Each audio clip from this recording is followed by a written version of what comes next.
Give me 2 seconds to set up my timer.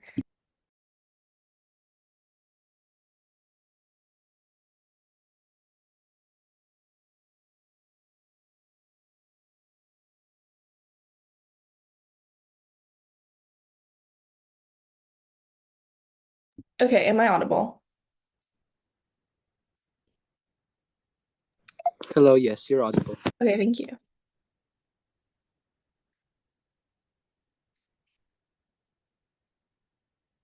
Two pieces of framing at the very top of my speech before I go into my two arguments. First of all, what does self-deprecating humor actually look like? I think first, everybody knows it is a joke because it comes off as something very lightweight and like very in an informal setting. You make it around your friends, around people that you want to impress, these kind of things. But second, it's about yourself, so you already know the kind of effect it has on you, and you probably already have that joke in your mind. That is why you said it. But second of all, what does the rise of this kind of humor actually look like? It looks like other types of jokes that may be offensive to other people may be superseded by jokes that offend yourself by self-deprecating humor. And second, it looks like the increased popularity around these kinds of jokes, like a lot more people use this as their sense of humor.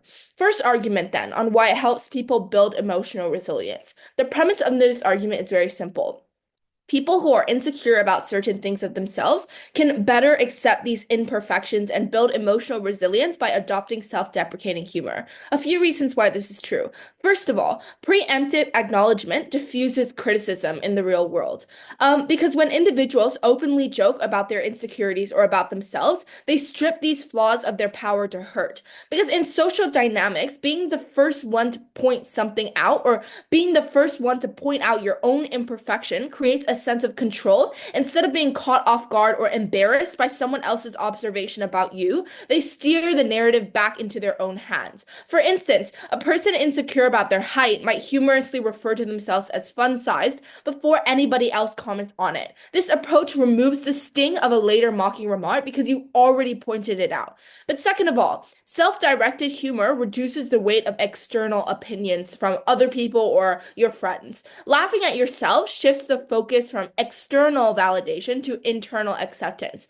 When individuals take ownership of their flaws, which everybody has through humor, it communicates that they're comfortable with their imperfections to people outside, even if they really inside aren't. This shift is emotionally empowering because it reframes the flaw as something trivial or endearing instead of something inept or inherent to a person's personality. For instance, a person who makes jokes about their clumsiness might find that others begin to see it as a funny trait instead of a totally abnormal defect or something that is negative. Furthermore, when people laugh and say me too or I've had that experience as well or agree with your joke, people find it funny, and that person themselves that made the joke in the first place feel validated for their trait that they were previously insecure about because they can now actively see other people acknowledging it, agreeing with it, relating to it, and with what they have to say, and it's no longer something so inherent to their personality that they have to hide it.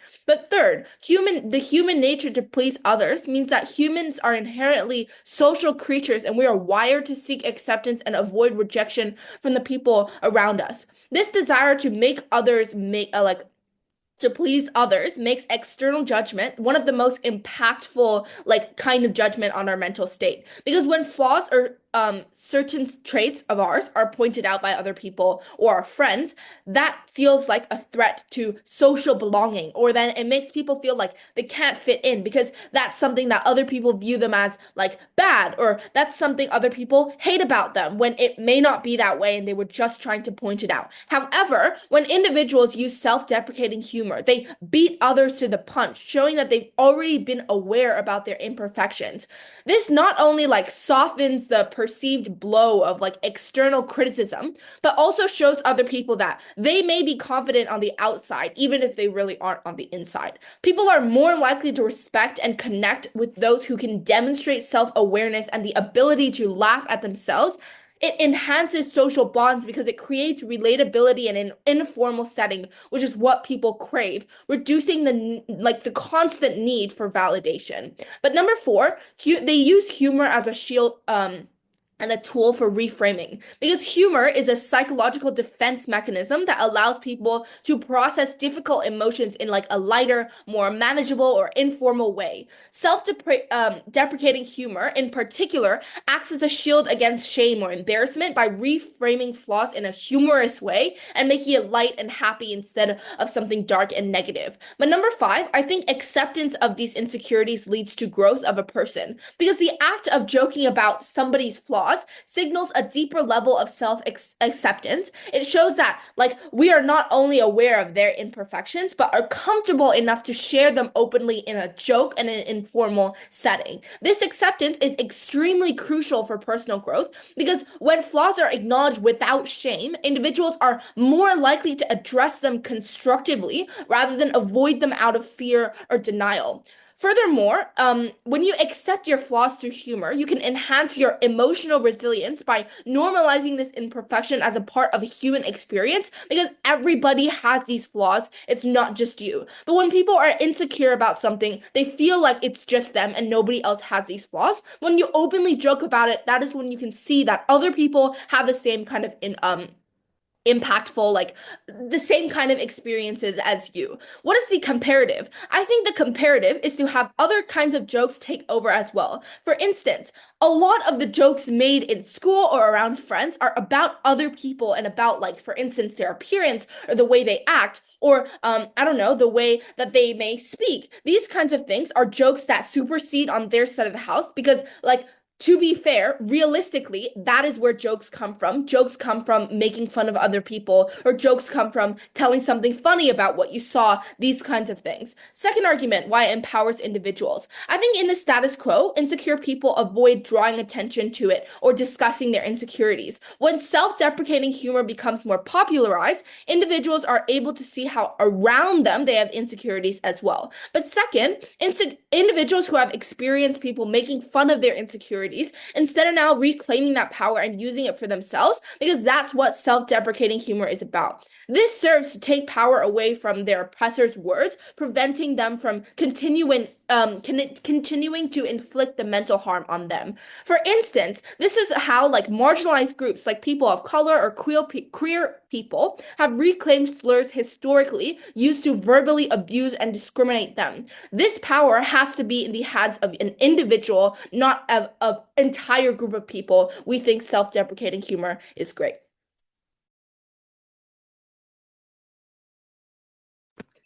All right, thank you so much for that speech, Prime Minister. Now calling on the leader of the opposition. Here. Hi, can I check if I'm audible? Hello, yes, you're audible. Okay. The first thing that I like to deal with is the comparative that side government tries to push onto us, right? They tell us that other jokes are going to take over on our side, but we agree with this. We think that this means that the delta in this debate is about how people respond to identity-centered jokes. We think that it's better to have a clear line between harmful and harmless comments, making it easier for victims to say they made a racist comment about me instead of victims kind of using this humor and then other people like recycling this humor to make fun of them, and now the line on their side is really blurred on what is actually a joke and what's actually an insult. Now moving on to my rebuttals on their case, right? I think I first like to characterize on why people make self-deprecating jokes. We think that actually people who don't like a certain flaw or trait are more likely to perceive other people more negatively, right? They're likely to approach social situations with a lot of shame or fear. So they may preemptively make these jokes about themselves. And it's not going to allow them to take control and steer the narrative back into their hands because they're making jokes about their insecurities. And this doesn't automatically erase their insecurities. And we don't think that side government has provided us with enough substantiation on proving this. Second thing then, I think that they told us that like the trait is not inherent to you, right? But we think that this means that people are only going to view you as that one trait. They're going to reduce you to your one singular flaw that you decide to make internalized humor about. You're going to become the short one or the clumsy one or the fat one, and you're reduced to that base trait, which we think is an inherent harm that appears on side government. And we also think that it's better for us to not appeal to the masses when instead of using internalized humor to try and do so. Wait. We think it's better to internalize a positive or neutral self-view, which I'll be elaborating on later in my substantive. You're going to become, on our side, you can become bulletproof and truly confident, whereas on their side, you're hiding behind a shield of your insecurities to try and appeal to the masses. Before that, now I'm going to move on to my substantive. Two arguments for the house today. First, on how self-deprecating humor has a negative impact on the individual, and second, on how it perpetuates harmful norms in society. First argument then, I like to characterize what does the rise of self-deprecating humor truly look like. I think because of the word rise, it's going to become more widespread and more people start to use it, right? So jokes about your own body, appearance, grades, and society's definition of success, etc., maybe like tend to like appear, right? For example, someone who uses self-deprecating humor might go like, oh, I'm such a loser, I failed my math, or oh, I'm so tall, I'm like just laugh at themselves at that. I think the fact that it's humor means that they're joking about it on a regular basis, right? They're probably going to be making these kinds of jokes every day to their friends, etc. Because it's just like their kind of humor. It's like ingrained into them. So I think this will inevitably lead to internalization due to two reasons. First of all, humans are creatures of habit. When you yourself are perpetuating these self-deprecating ideals every single day, you're going to start to believe in it, even if you were just using it as humor in the start. And second, people who already have a negative self-view of themselves, when they start using this self-deprecating humor, they're inevitably going to start believing in it because they already viewed their body in a negative light or themselves in a negative light in the first place. What's the impact of this? On the individual level, this is going to harm the mental health of the individual, because even if they didn't think that they were like these negative ideals of themselves at first, they're going to start to internalize it.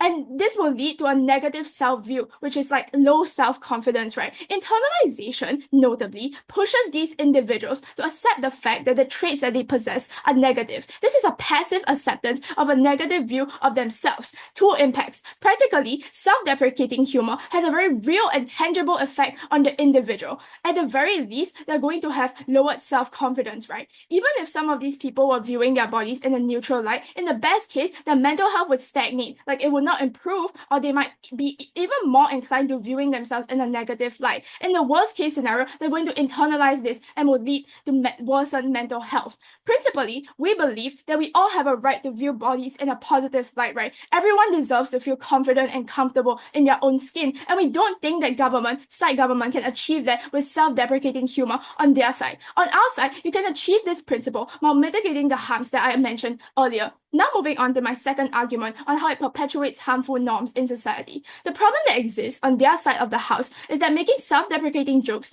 often perpetuates harmful stereotypes or societal standards. This is for three reasons. Firstly, oftentimes these jokes revolve around qualities or traits that this person possesses, and they're going to generally align with popular humor of the time, right? This can oftentimes mean that these jokes are about immutable characteristics. Since these people making these jokes are oftentimes so insecure about themselves to begin with, like I've characterized earlier, they will likely face pressure from society about their identities in the first place, whether directly or indirectly. For an example, this means that when an overweight person makes self-deprecating comments, they're just perpetuating the harmful rhetoric that's been pushed to them all their lives, that overweight people are laughable and should be mocked, and that if you are overweight, you shouldn't be proud of your identity. These jokes and comments are often made in front of others who may pick up this sense of humor and think that it's okay to make these jokes about other people with those characteristics. For example, many adolescents of color make self-deprecating jokes about their race in front of their friends in order to garner their interest or appreciation. However, their friends will often think that it's okay to repeat these jokes, which perpetuates racism in society. We solve this problem uniquely in three ways. Firstly, by ensuring that individuals don't perpetuate these harmful beliefs and stereotypes by buying into them and believing that they're not worth it. Secondly, by ensuring that it doesn't doesn't become a societal norm to joke about and therefore perpetuate things like racism and fat phobia.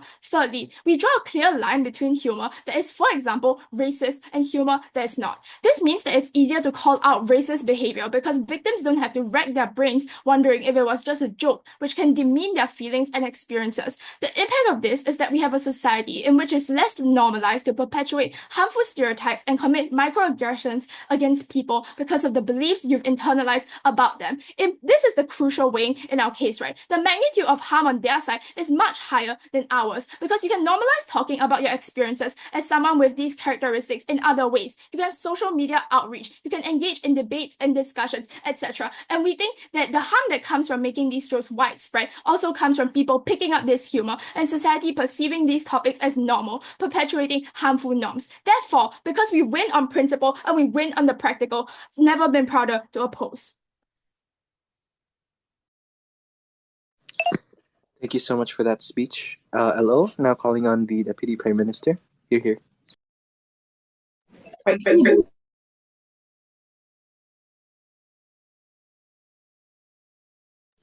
Hello, DPM. Hi, could I check if I'm audible? Yes, you're audible. Right, give me a moment to set up.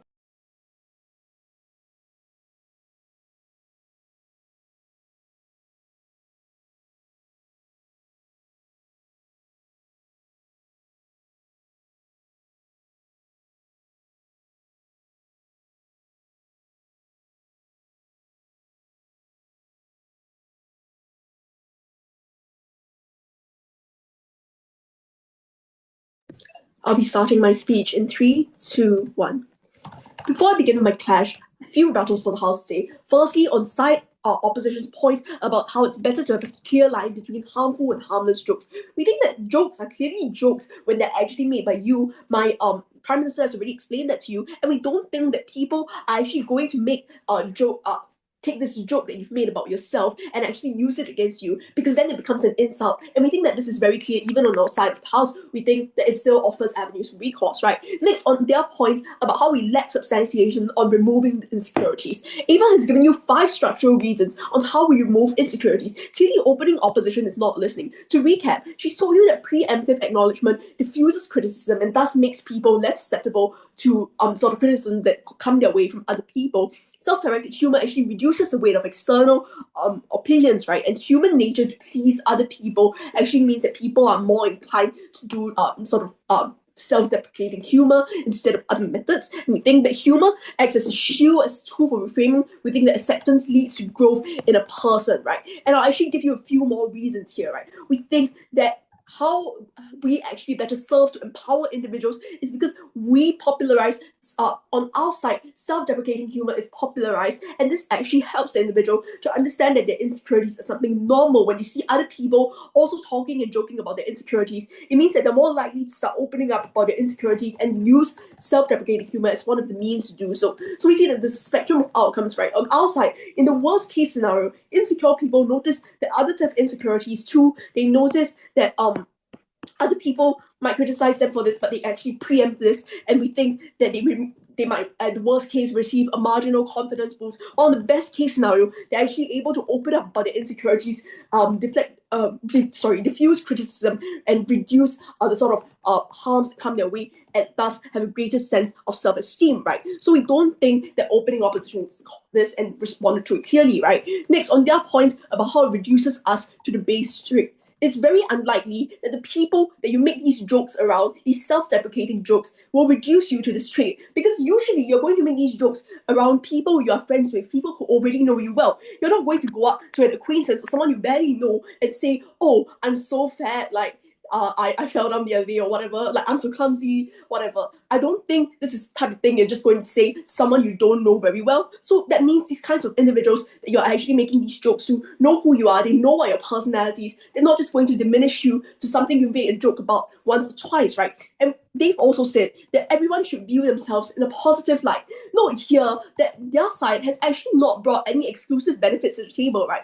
The things that they've said, like compliments and their friends hyping them up, encouraging you to do something, also exist the exact same on both sides of the house. It's completely symmetric. But where we actually tip that scale is because on our side, we actually have an increase in self-deprecating humor, right?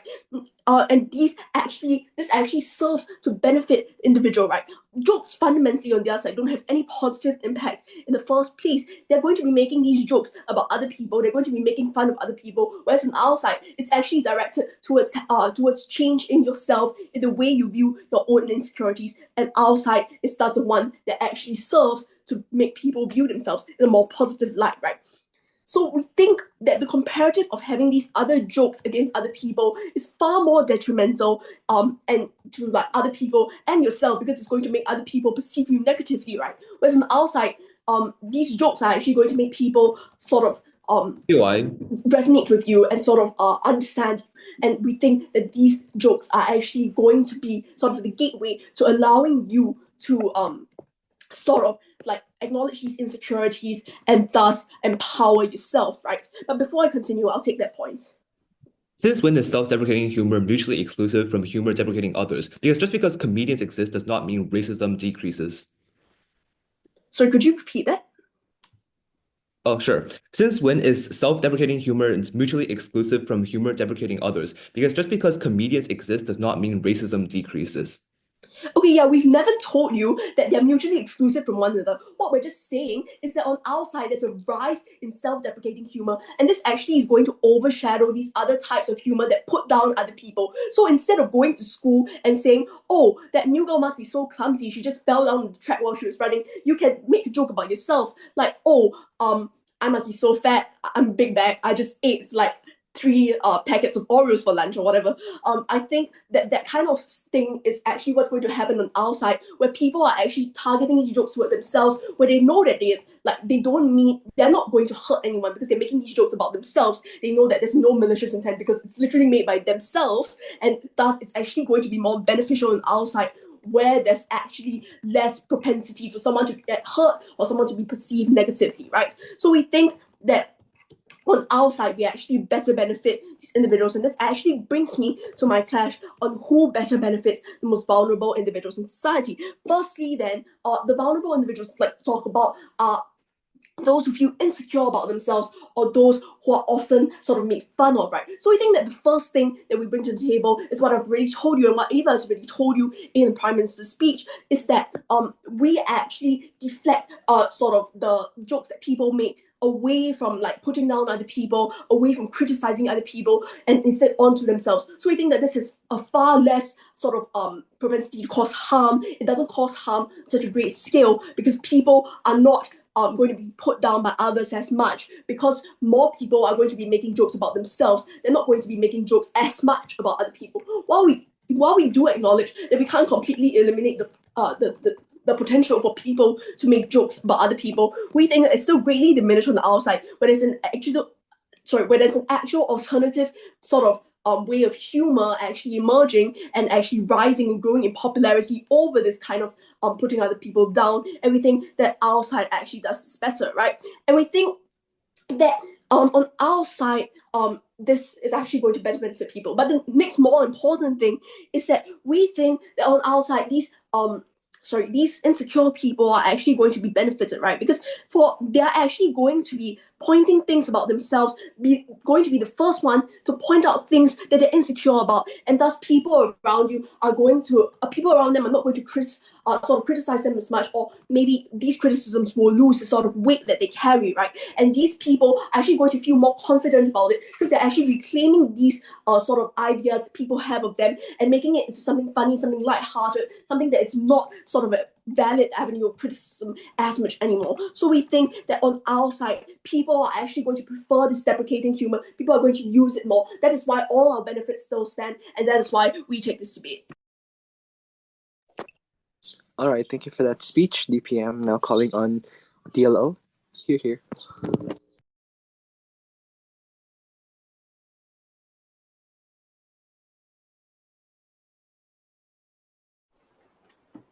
Sorry, just setting up my timer.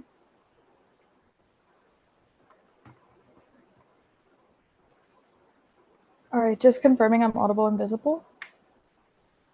Yes, audible and visible. Okay, in that case, I'll start my speech in 3, 2, 1. All right. I think the two fundamental clashes in this debate are who helps the individual more and who helps society to a better extent. And I'll be providing you with both positive comparatives and like a negative delta as well.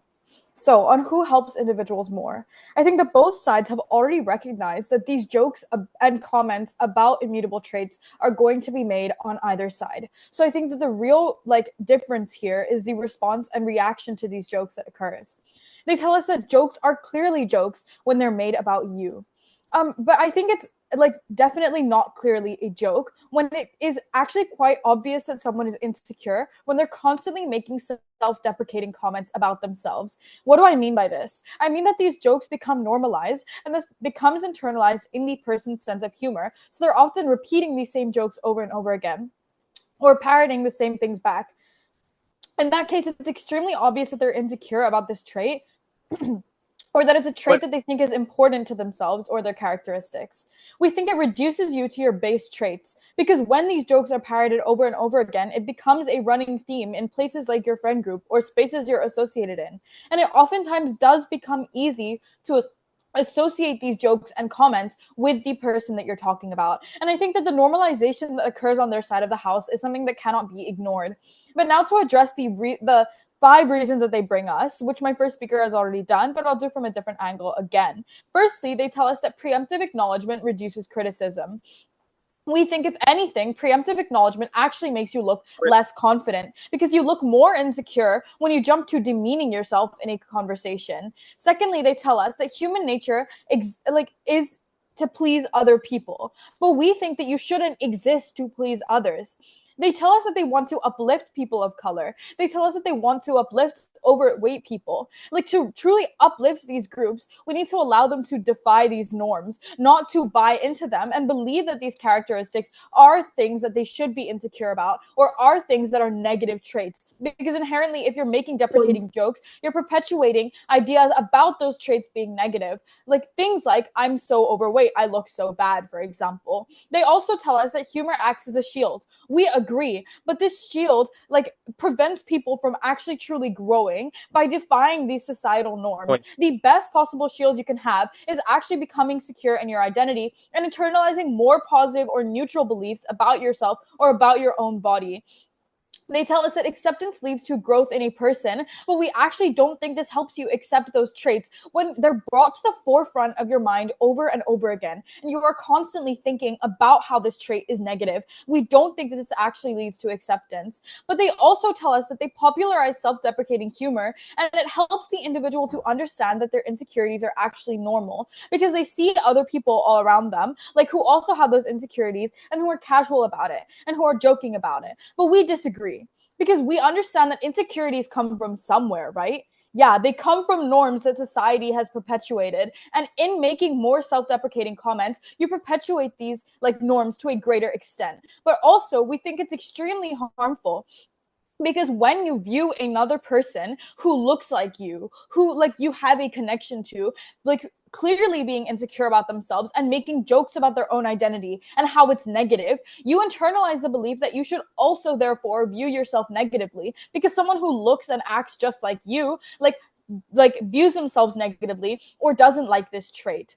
So then the comparative here is that on their side, people become less and less confident because society furthers the perpetuation of these narratives, and also because they internalize these beliefs by viewing people around them making jokes and disliking their own characteristics, but also because these spaces that they operate in are filled with these jokes. I'll take your POI. At least people feel related to our side. It doesn't matter where the insecurity comes from. People fundamentally change their mindset around insecurities instead of something negative to something funny. What do you do on your side?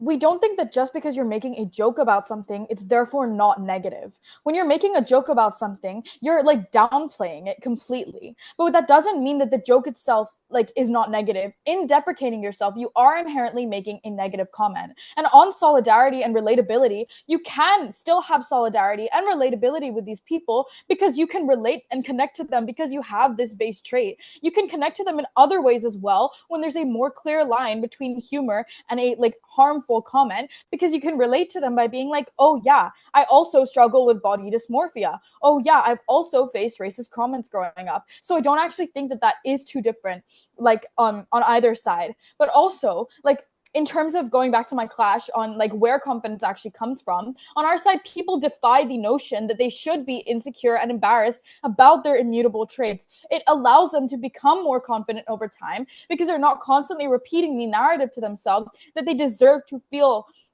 like bad about these traits or that it's something they shouldn't be proud of. So then on Who Betters Society to a greater extent, they tell us that these jokes aren't going to hurt anyone because they're making them about themselves. It hurts people who view these jokes, who perceive these jokes, and then believe that someone who has the same traits as them should be ashamed of themselves. But also we think you validate bullies by making them think that their comments are valid. What's the comparative here? We think that when a bully makes a joke, you can have two responses.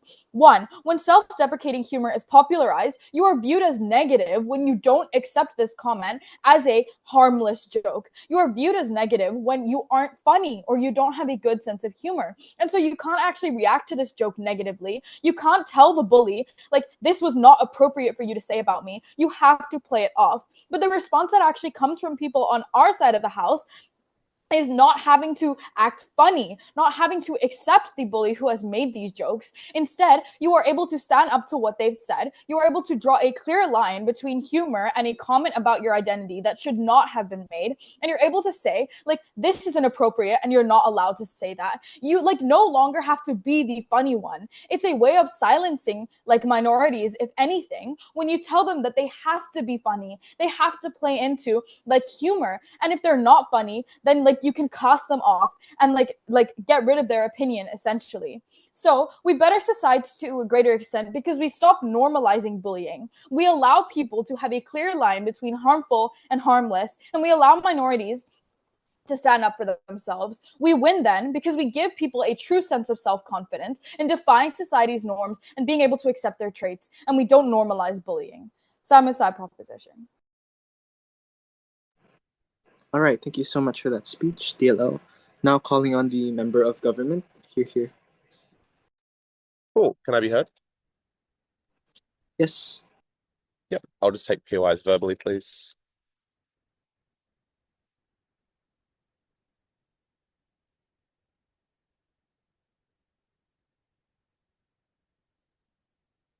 Yep. Starting my speech in 3, 2, 1.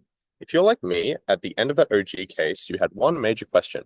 Why do people relate to those who are going through something that is suffering? Because OO points out that jokes can be made and they can be received in a bad way, and they can do things like perpetuate stereotypes, which is the deadlock that opening half faces. But the OO also face a pretty major problem, because they try to claim that this is the point at which you perpetuate all forms of stereotypes. But the point I would point out very obviously is that there are a huge, enormous amount of reasons as to why a bunch of stereotypes exist. There are a bunch of reasons as to why people think you can make jokes about fat people and that's okay. It's very unclear to me that they can do things like stop racist humor and stop racist comments from stopping self-deprecation humor. I am unclear as to why any of that is the case. And the far more ridiculous claim that OO give you is this is a validation of bullies. Like, obviously this debate doesn't exist in a vacuum. There are a whole bunch of societal norms that try and push away from bullying. There are huge pushes that say bullying is a bad thing, we should not do it, that exist in for a broad variety of reasons, which explains to you that once again, both opening teams fail on tipping point analysis. So closing government is going to solve these problems in this debate by taking, firstly, a far larger burden by pointing out that we can actually improve the entirety of society's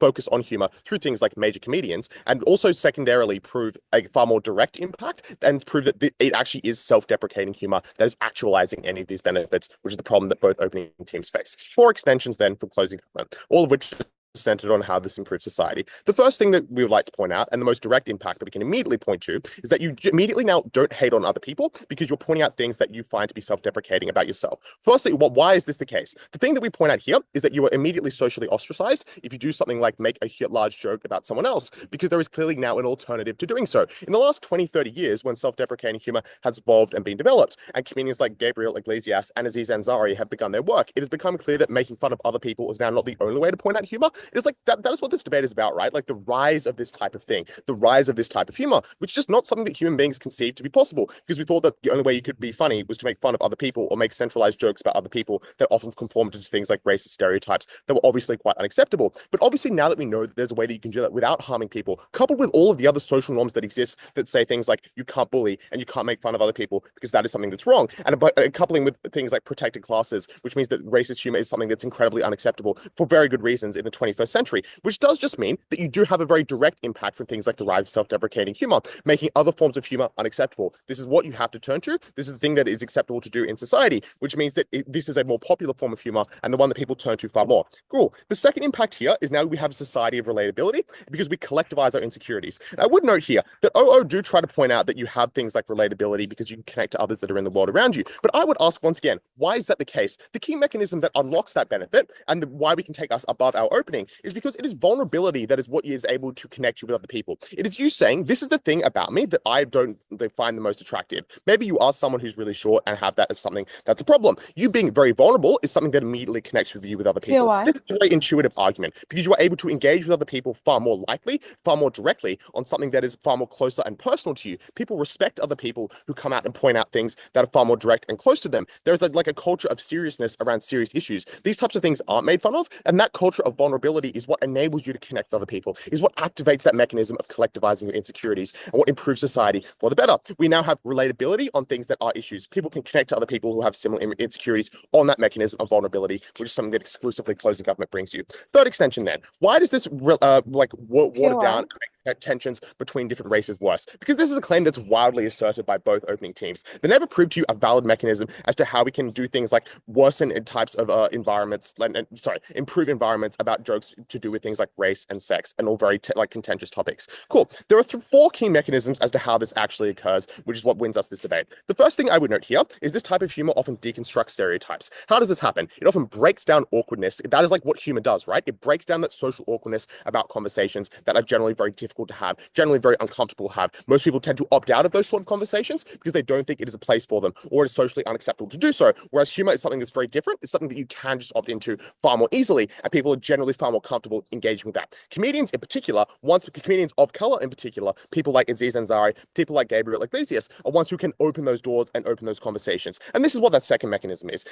Making a safe space for these types of conversations. There are generally very minimal safe spaces for types of conversations about contentious topics, things like race, things like sex, those sorts of things, which are generally taken in very bad ways. This is a safe space where that can be done. Why is that the case? Very, very key mechanism, very unique mechanism, is that humor is a place that isn't political. It's one that's not sponsored by corporate entities anywhere near as much as any other form of conversations. So people tend to opt into it far more willingly. They tend to respect the outcomes that come out of it, and they tend to respect the people who opt into it. This means a few things. The first of which is you now have a very safe environment where you can engage in these kind of topics because we can discuss things like stereotypes in a self-deprecating way, like self-deprecation about certain racial stereotypes equals conversations about said racial stereotypes. Very, very, very direct mechanism that is very unique from opening half. The third thing that we will point out here is this shifts power dynamics onto those who should have the power dynamic. This gives these minorities that voice and that soapbox to be able to talk about those sorts of issues. It empowers those groups of people to engage in those conversations about those racial stereotypes, whereas typically it's the other way around. It's flipped in opposition's world, because typically you have people who aren't of that race, aren't of that sex, having conversations about those stereotypes, whereas now we empower those who are of that race and of that sex to initiate those conversations, to set the playing field, and to do it on a far more public stage, which is one that is far more beneficial, is one that has far more impact. That is the true delta that exists in this debate. Before I move on, does closing want to tell me their extension? Cowards, opening. Yeah, don't you think the spaces that you're operating in when you make comments about your identity are different on either side? You're normalizing other people, like accepting that humor. Like, as opposed to people of your own identity. Okay, you only get one opportunity to talk. No, like that's not how this works. The key mechanism that we give you at closing government is people like comedians, people who are famous, people who have the capacity and a soapbox to engage in much broader conversations, can initiate conversations at a far more micro level. Macro level enables conversations at micro level. They change what's socially acceptable. They change those types of audiences and those types of conversations. Now we have a far broader amount of people opting into conversations in a safe space, one that is apolitical, one that people can opt into and respect, one that breaks down things like social awkwardness and engages those types of people and empowers types of people who are of those particular backgrounds and are of those particular protected classes to like control those conversations and enable them to be acceptable and enable them to be normalized. That is the key mechanism there. Not sure what was very confusing. The last thing I would point out here is this improves things like cross-cultural appreciation in ways that are incredibly beneficial. It enables people to understand and respect different aspects of different cultures. It enables cultural education. It enables things that are very, very difficult to do in any other part of society, because there are very difficult ways to engage with that without those conversations being seen as political, without these things being seen as things like affirmative action, which is very, very difficult to do. Humor is the only way that we can engage in that typical type of mechanism. This is clearly the tipping point. This is the only space that enables these types of changes. The side closing government is one that brings you the best change, the most direct change, and the most broadest change. Obviously, vote CG. All right, thank you so much for that speech, member of government. Now calling on the member of the opposition. Here.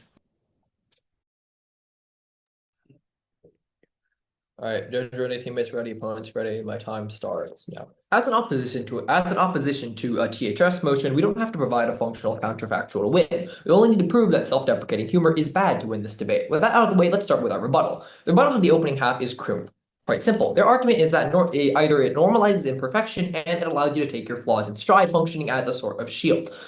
We have 4 layers to this. First off, if someone is openly highlighting and mocking their own flaws, that signals to someone that these traits are fair game for ridicule. This means that peers, colleagues, friends, whatever you had, are going to be joining in on the mockery, which is only going to amplify the negative impact of this happening. Second layer, it causes, perceived incompetence.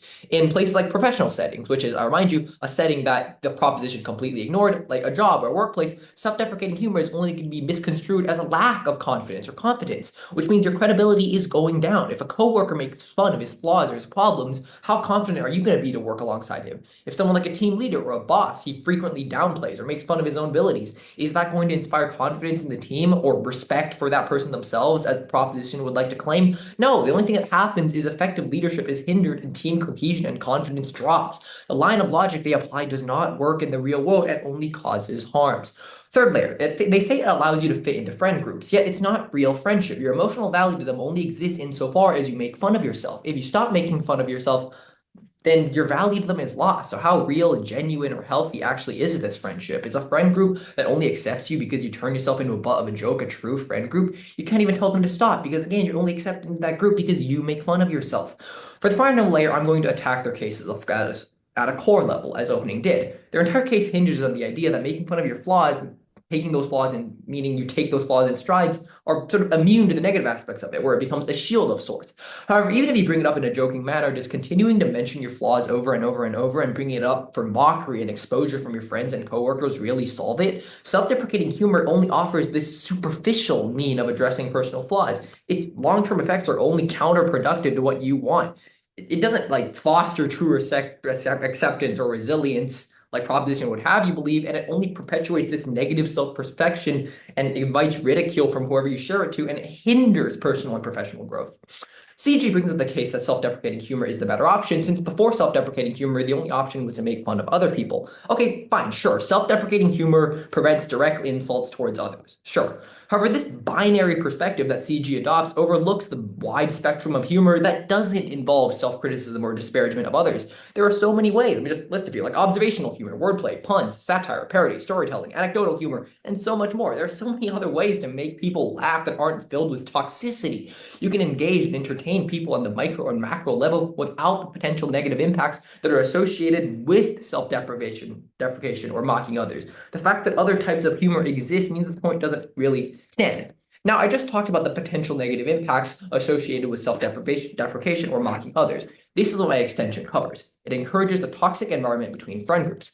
Let's first characterize what self-deprecating humor in casual life looks like. It looks like, say, a 5'5" person making fun of their own height, a person competing in dance, making fun of their career choice, or make fun of their choice of a major, or a person working a desk job making fun of their own career. These are all relatively casual and common examples that take place in day-to-day life. However, these examples of self-deprecating humor only lead to something much more intense. No, thank you. When you continually make fun of yourself in front of your friend group, what does that tell your friends? When you make fun of your choice of career in front of your friend group, it tells them that it's okay to make fun of that as well, since you are clearly fine with it. If someone in a friend group is short and uses self-deprecating humor to continually make fun of their own height, call themselves fun size or whatever, eventually other people will feel like it's fine to say that as well. After all, he makes fun of it himself. So why not? If XXX make fun of his job, he won't find me making fun of it as well. Right. This line of logic applies to every single no thank you self-deprecating joke. It doesn't matter if you're joking about wealth, height, career, weight, or whatever aspect of your life. Joking about this means other people around you feel fine as joking about it as well.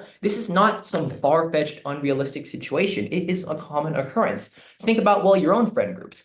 Let's picture a person who constantly jokes about random trait, like forgetfulness. Okay, let's say they laugh about themselves whenever they forget someone's names or an important appointment. It seems harmless when they start talking about it, but over time, others start to pick up on it because they keep joking about it. A colleague or a friend is going to tease them, and they're going to go like, "Oh wow, you're a forgetful one, aren't you?" Or like, "Hey, did you forget to remember this again?" What started as a self-deprecating joke turns into a running joke. The same thing applies to a person joking about their height. Even if it is quote unquote taking charge of your flaws, as the proposition would like to claim, it doesn't solve the problem. Once your friends see that you're taking it in stride, they're only going to make fun of it more and more. This activity sends the message that making fun of oneself is an acceptable or an encouraged behavior in the group. No, thank you, which leads others to make fun of your flaws and to make fun of it yourself. Newer members or less confident members are probably going to use similar behaviors to fit it. Now, we reject this normalization of mockery within your friend group. So why is this bad? What are our impacts? Well, first off, aside from turning your flaws and problems and insecurities into the butt of a joke, Eli. oh my gosh, please stop. Continually making light of one's own flaws is only going to reinforce this belief that these imperfections are negative, laughable. It's only going to deepen your own self-criticism, and it's only going to lower your self-esteem. Like, think about it. When others join in on this, like, now normalized joking, it's an external validation of these negative self-beliefs, and it makes it harder for yourself to, no thank you, challenge and overcome them. And this happens on and on. Persistent self-deprecation, it only contributes to mental health issues. It fosters a negative self-image. Okay, I'll take a point from opening because they asked last, I believe. The reason why you can say it is because it's a joke and it isn't crossing a boundary. Once someone else says it, it becomes an insult. But with the popularity of self-deprecating humor, instead of making fun of you as a result, people say, "Oh my God, I'm also this way." Engage. That's great, but at the end of the day, that's only an edge case that doesn't really happen. Again, consider the situation we give you. Two responses to that. First off, you've mentioned in your case that, well, it allows you to fit into friend groups. Ergo, the only reason you're in the friend group is because you're continually making fun of yourself. So you might try to stop it, but at the end of the day, that means they leave you from your friend group because that's the only thing of your value. Second off, this reality where someone goes, "Oh, that's great, I have that problem as well." Well, that's okay, great. Instead of one person being made fun of, now you have two people being made fun of. That doesn't solve the problem. The only way this problem is solved is if you have an entire friend group of people who have the exact same flaw. And by that point, why even use self-deprecating humor? You've got a problem of people you can relate to. So there's really no point in using self-deprecating humor to make a friend group. So to summarize our impact, we regret the side of self-deprecating humor because others continually making fun of your flaws is only going to erode self-esteem. It's going to strain relationships. It's going to hinder personal growth. And finally, it's going to contribute to a highly negative, toxic social environment. Your insecurities increase, your self-confidence drops, and your flaws only deepen. These flaw impacts defeat the proposition's claims. Joking about your flaws is normalized to your own detriment. For that reason, we win this debate. Thank you. Thank you so much for that speech, Mo. Now calling on the government whip. Here.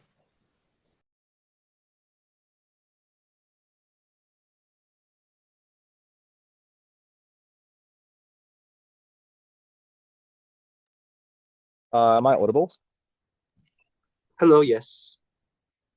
Just give me a second to get set up. Sorry. Get my folder. Wherever you. Never mind. It's fine. Yeah.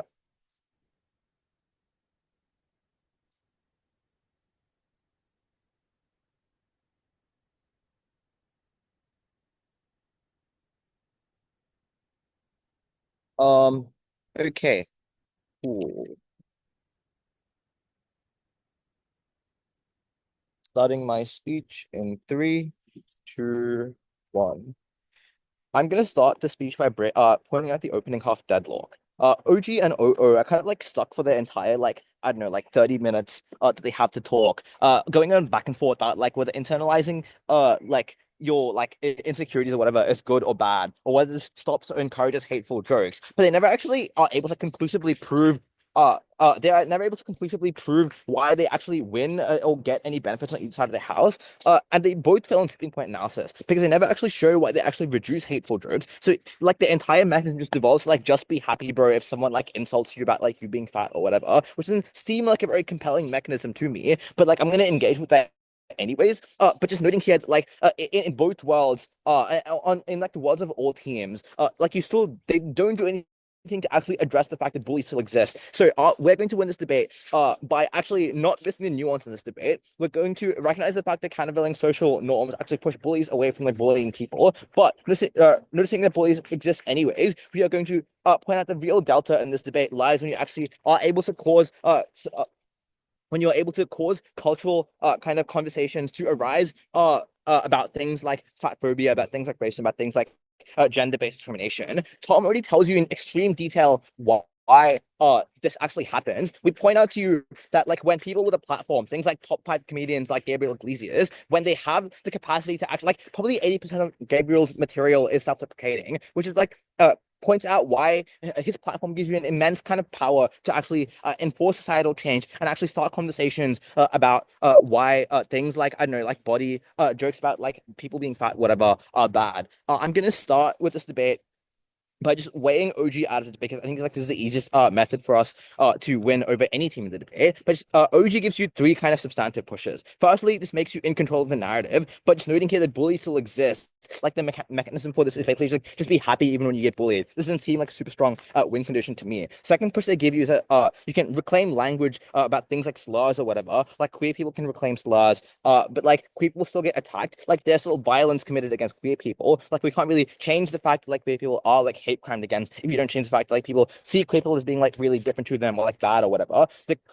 The change that is going to win us this debate is when we tell you that like self-discriminatory kind of like jokes actually do kind of give you a platform to initiate these conversations through things like humor, because humor is what pulls people into conversations, right? This is a non-politicized way of starting a conversation. It is like a non-partisan way of keeping people engaged and actually making them participate and actually see like why they are maybe have an incorrect opinion about like people, for example, which is why we are actually able to prove there is some kind of structural level change in society that happens to make people less fat phobic, to make people less racist, to make people less queer phobic, etc., etc. The final push that OG gives you in this debate is on community building, but they never actually explain why this happens, and we explain why this happens at member. Uh, just because like people when they engage in kind of humor, they are able to kind of like expose their own vulnerabilities for others to also recognize, and you build this community of like having a shared vulnerability together, right? And that allows you to self-police things like other people like using slurs who are not part of that community. For example, if like a right-wing, like I don't know, like fascist is like queer people are bad and calls them like the F slur, for example, you are able to come together as a community, recognize that this has been used in a bad way and self-police that, which is the actual change you get on side closing government, the actual benefit into debate. This unlocks OG's benefits on community building, about having kind of like sense of support, about having a kind of like group of people to like back you up in a conversation or in like a pub when someone makes a bad joke, whatever, which is like how we overcome them in this debate. We just take the higher burden to prove that like instead of you feeling good about yourself, which actually doesn't happen, you are able to create social change and change narratives of how people treat you in society. Next, moving on to CO, because they are just like ridiculously derivative of opening opposition in this debate. All of the material is kind of like, yes, like you should feel good about yourself. And that happens when you like don't make jokes about yourself, etc., etc. Like this is exactly like word for word what OO tells you. We're gonna engage with like some of the rebuttal material anyways, because that's like the only sense they actually have in this debate. They tell you that other types of humor exist, but obviously you can do a good comedy routine with wordplay or puns, but it's unclear why you change the racist or sexist or queerphobic culture around you. I mean, you don't get any kind of like cultural change. It's unclear why you actually get any kind of like improvement in conditions for these people who are victimized.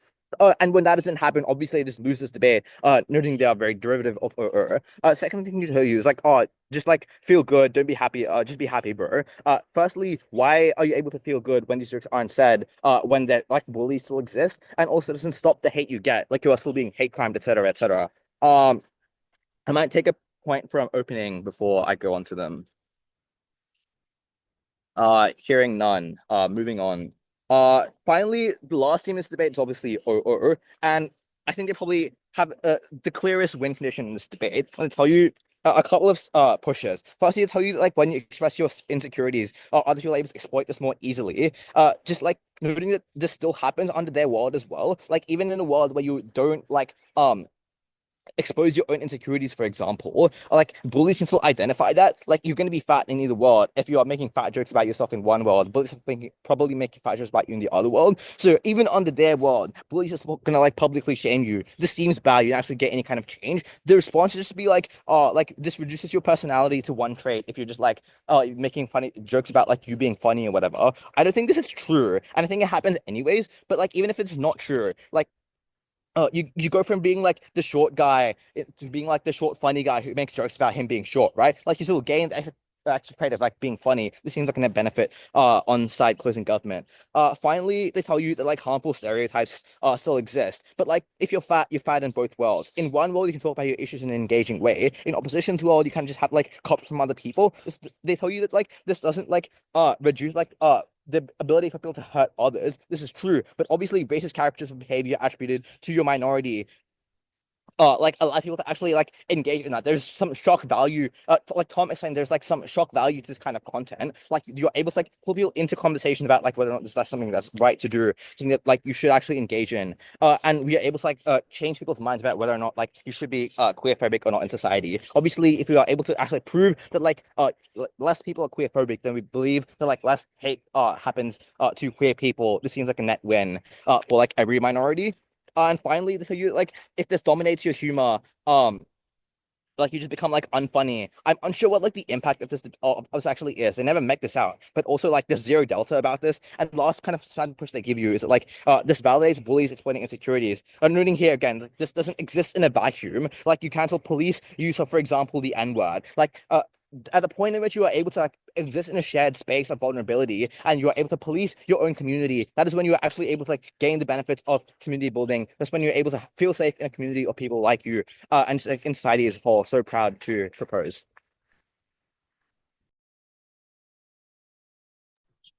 Thank you so much for that speech, Government Whip.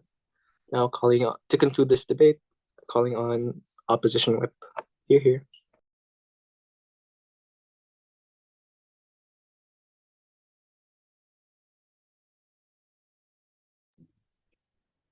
Hi everyone, I'm Opposition Whip in this debate.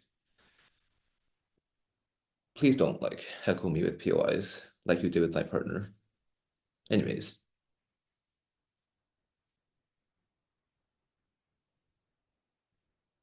I myself am a vertically challenged person. So when I heard what OG said about me laughing at myself being short somehow makes me into a shield that diffuses all other criticism, I was extremely shocked because that is not how my life plays out, and that is not how I think this debate should be. Judge, my speech is very simple. I'm just gonna go over house by house, rebutting, and then telling you, Judge, why we win. Firstly, onto government bench. OG has a very interesting case. I'm gonna firstly engage with their model, their burdens, and then the premise of their first biggest argument, and then onto the hard engagement on the argument as a whole. Firstly, on burdens and framing, they tell you that when there's self-deprecating humor, like humor onto other people will suddenly like get overshadowed or like don't exist. We tell you two layers why that's not true. Firstly, there's so many other types of humors that do not know why this suddenly not exist, right? As I said in my POI, just because comedians exist that laugh about their own race does not suddenly mean racism does not exist. But secondly, being that the burden of this whole debate is wrong. Our side is not to prove why other jokes are better. Our side's burden is just to prove why self-deprecating humor is not the right way to solve people having insecurities and why we think that that's the case.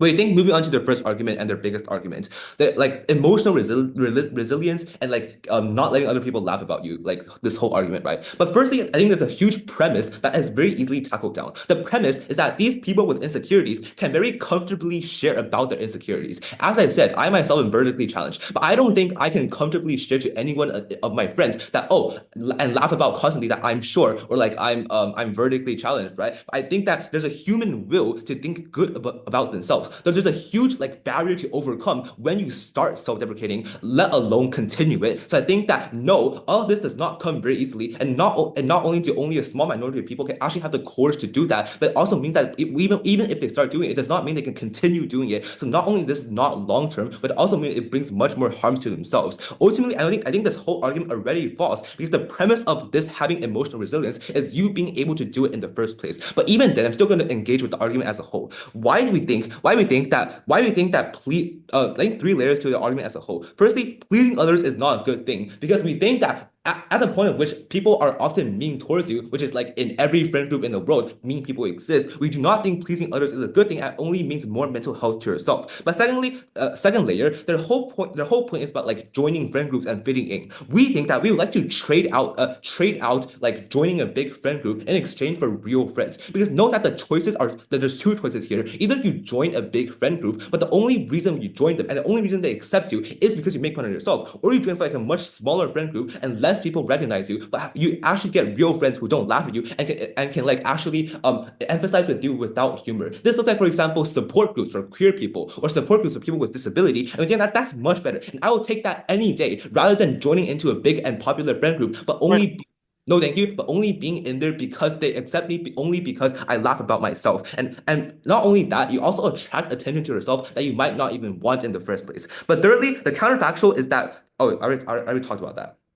Moving on to CG. CG say they're very like unique, but I don't think so, right? CG's main point is you don't get hate on other people, you have collective insecurities, and you have safe space for these type of conversations. I think the only new thing that comes from CG is how comedians use this for a safe space for these type of conversation and on the macro scale change society. Note that this high burden of changing society as a whole is already not proven insofar as they do not prove why this decreases racism on their side. No, thank you. We think that at the point of which we think that this whole comedian thing and this whole people using this for a safe space, these macro scale comedians providing micro scale safe space for these kind of conversations, I think it is extremely not true. Why? Comedians are not representative of all minority comedians are not representative of every minority of that race or ethnicity. We think that not every person in that race or ethnicity wants to share their their dark history or wants to share the history of slavery or the history of oppression. I think insofar as the comedian does it without permission from every person in that race, the comedian is not representative of every one of them. And we think that this comedian doing that does not create a safe space for conversation. Why? The people that go there for these stand-up comedies go there for humor. So that when they see these jokes about these, for example, like people of color or queer people, they wouldn't think, oh, I heard about this joke, now I should go support these people, right? Because they're there for humor. They don't actually think about these jokes. They actually use it for casual racism, and that's why we've seen a rise of casual racism. I'll take that later. Thank you. But lastly, onto CJ's case about why there's like relate people, right? But again, when you join this group, you have to like make fun of yourself. So I do not think that's possible. And one more note on CG, they say about like there's social norms of like no bullying and no racism that already exist that stop people from bullying others, right? But why there's still suicides in the world of children? Why there's still suicides of people? It's because like these norms, although they exist, are not actually enforced, and there's no one to enforce them, and no one really cares. So I do not think they're arguing like on Earth. They're arguing in utopia. So lastly, onto our case and why this round winning. I'm sorry, I do not have time. Why? Firstly, to dismiss the claims that CG gives that we're completely derivative. Note that we agree with CG in that OO takes a too high of a burden. It does not prove their case, and also I don't know why we're derivative. But anyways, what OO talks about is that you perpetuate harmful norms. Right? This is like in the motion of a comedian talking about their own minority. They perpetuate harmful norms. But note that two problems OO has that we uniquely solve. Firstly, they take up too high of a burden, i.e., there's like less racism in this whole society, and do not see a tipping point in which the moment you do not have self-deprecating jokes, racism suddenly disappears. But secondly, we do not think that like these actually perpetuate like harm. It's not as bad as they say, because on the macro scale, because this debate is not on the macro scale, it's on the micro scale with like people in friend group, and that's what we actually cover in a realistic situation. So uniquely, what does CO bring to you that wins this debate? I think three things. Firstly, we prove Firstly, we prove to you why entire government's bench is not true. Why? We argue on their best case. Yes, you create friendship, but we think that there's downside to that friendship that we would rather trade out for small, genuine friend groups, i.e., it is not real friendship. We also bring them down to the worst case, in which they actually perpetuate these, they actually make these bullies feel empowered to bully other people and encourage toxicity in an environment of friends at the point of which it feels okay to do deprecating humor about others because you start doing deprecating humor about yourself. Then we prove to you 3 reasons why there's going to be a toxic environment against friends, and prove to you why that's so important. And why that's most important is because the most vulnerable stakeholder in this debate that everyone's trying to protect are the people with insecurities, are the people that are trying to solve these insecurities. And we think the best way to solve them is not by making fun of themselves, which already is a hard feat to do, but also even if you do it, it does not mean you suddenly solve these problems. And we tell you why it actually encourages a toxic environment in which your friends make fun of them, right? And we're not sure why this encourages like more people to relate to each other, because now new members to join the friend group also have to do this to fit in. And it often looks like friend groups becoming toxic, even if it's casual. And we think that this casual form of humor is the worst form possible. I think at the end of the day, the only people that actually tell you how on the micro scale these people can actually solve themselves. I think there's a huge range of alternatives here, from joining support groups, from just finding real friends that are also, for example, also queer or also or also of minority ethnicity. I think that's so much better than using humor to destroy yourself, not as a weapon to create a shield, but as a weapon, as a sword for stabbing yourself. Thank you. All right, thank you so much, Opposition Whip. I believe that concludes this round of the quarterfinals. So yes, you may now cross the house. Best of luck in the results, and